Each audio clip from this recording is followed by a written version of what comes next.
Welcome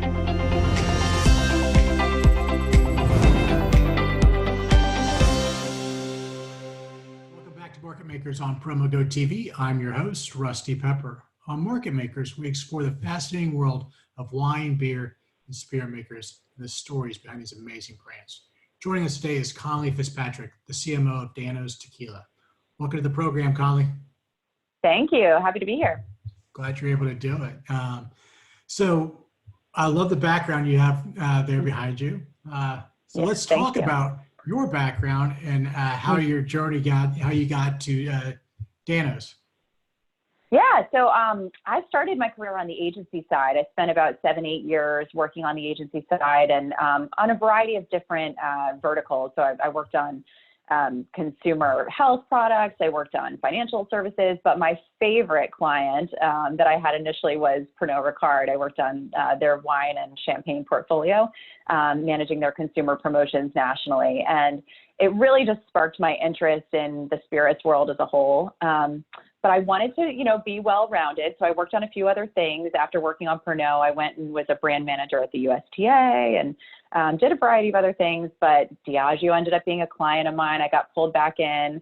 And then Diageo actually called me and offered me a role on the commercial side of the business, managing national accounts for their grocery chains. And I just couldn't pass up the offer. So I ended up making the jump from agency to brand side. And then once I found myself there, I really wanted to work, and manage a brand.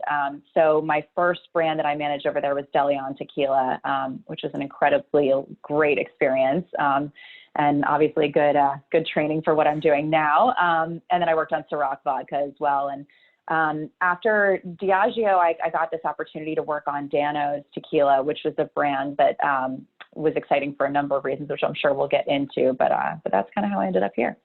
Let's see. So you went from a very, very large, Diageo to a smaller, startup brand. So let's talk about that transition and what was, so enticing where you decided, okay, I'm going to make this jump.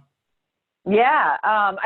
Look, I've always been a little bit of a control freak. So I've always loved the idea of owning the full process. And I did have a lot of great opportunities to do that on Diageo, but it's such an incredibly well-run company with such tremendous resources that, you have a lot of people that are touching your business at all times. And so what was kind of appealing to me about the startup world was just the ability to really impact all aspects of the business. So everything from supply to packaging and branding to the actual marketing strategy to distributor relationships, just, really being able to get in the trenches and just learn more about how our business runs as a whole. And it's definitely been that and then some.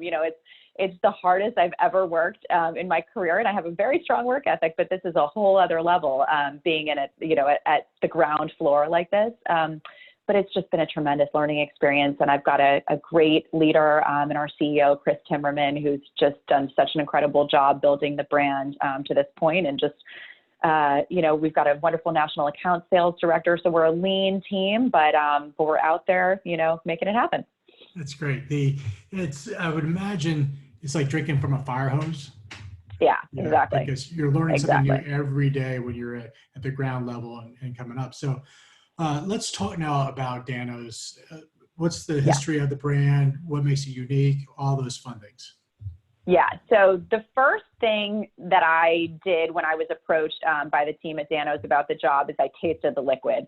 And honestly, that was really all I needed to know. The liquid is just exceptional. We actually just won Best in Yeho in the 2020 San Francisco World Spirits Competition, hot off the presses. So thank you. Very exciting win for us. And a tremendous number of other great medals between the SIP Awards and San Francisco, San Diego Spirits Competition. We've just really been kind of cleaning up at the awards circuit. And I think that really speaks to just the quality, of this product. For me, the Blanco is so smooth and incredibly agave forward, which is something that I hadn't really tasted before. Typically, you kind of, you just think of Blanco as something that you're mixing in something else, but our Blanco is so great that I feel like I could just sip on it.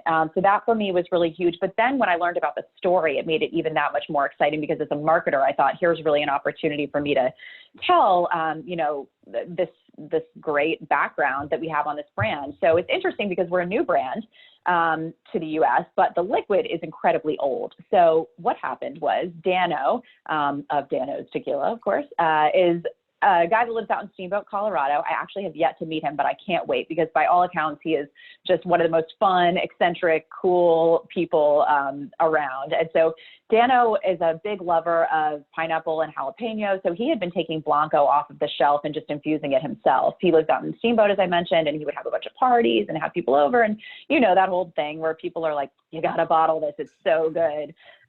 So he took that seriously and went down to Mexico with his friend Chris, who's now our CEO.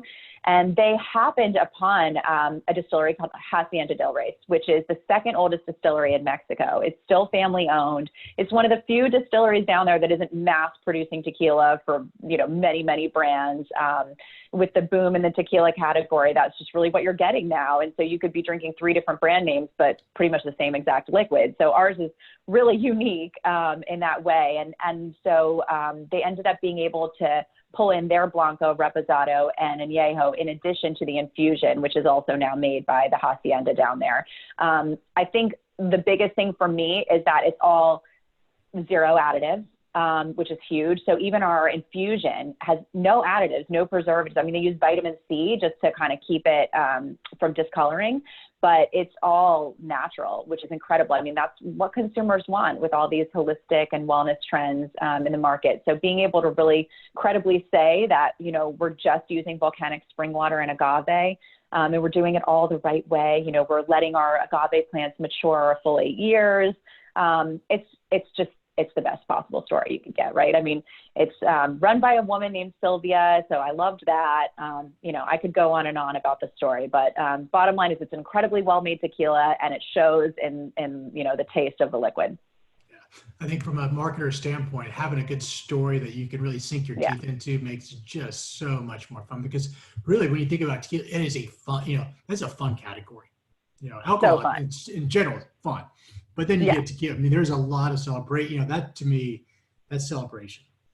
Yeah, and you know what, to your point, it's interesting because I think a lot of people still have the perception of tequila as just being kind of like this shot celebratory moment. But what's cool is I feel like as people are becoming more educated about the category, they're realizing that, you know, there are incredible tequilas out there that can not only be used for that occasion, and they should be, but also for, you know, sipping.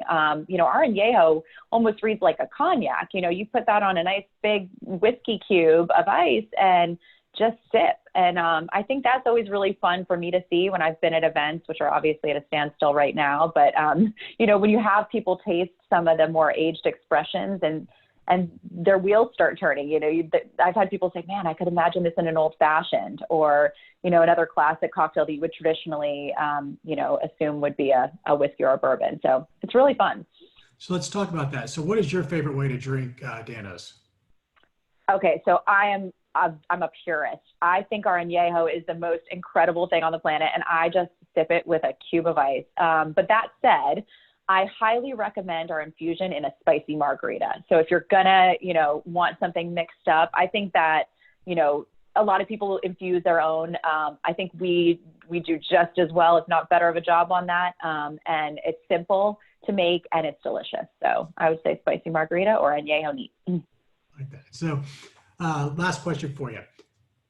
What's one piece of advice you would give to somebody who's looking to get into the spirits business?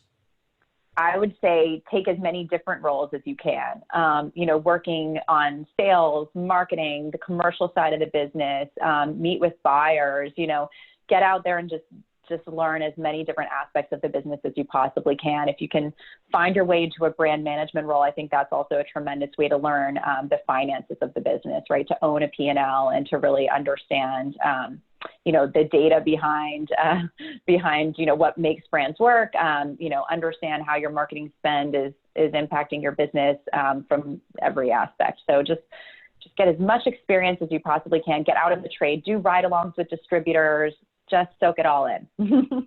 That's great advice. And I did lie. I got one more question. So when you look at really the brand itself, what's next for it? Where do you see Dano's in a few years?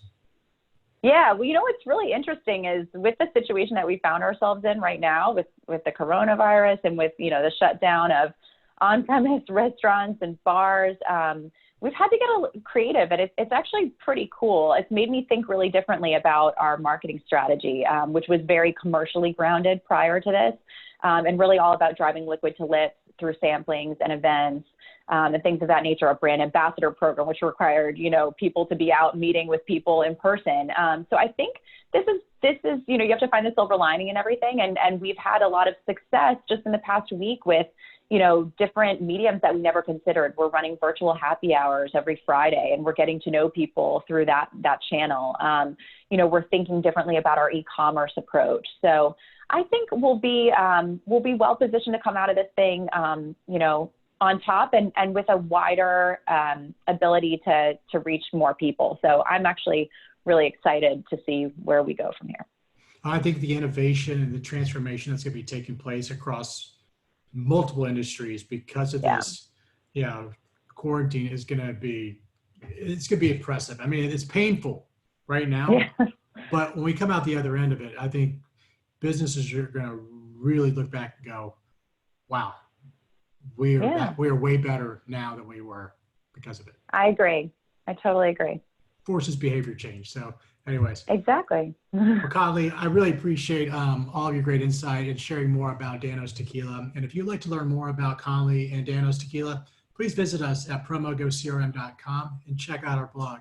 If you'd like to be a guest on a future show, please reach out to us because we'd love to talk to you about being one of our amazing guests. Until then, I'm Rusty Pepper, VP of Sales at Promogo. Thank you for watching. Thanks again, Conley. Thank you.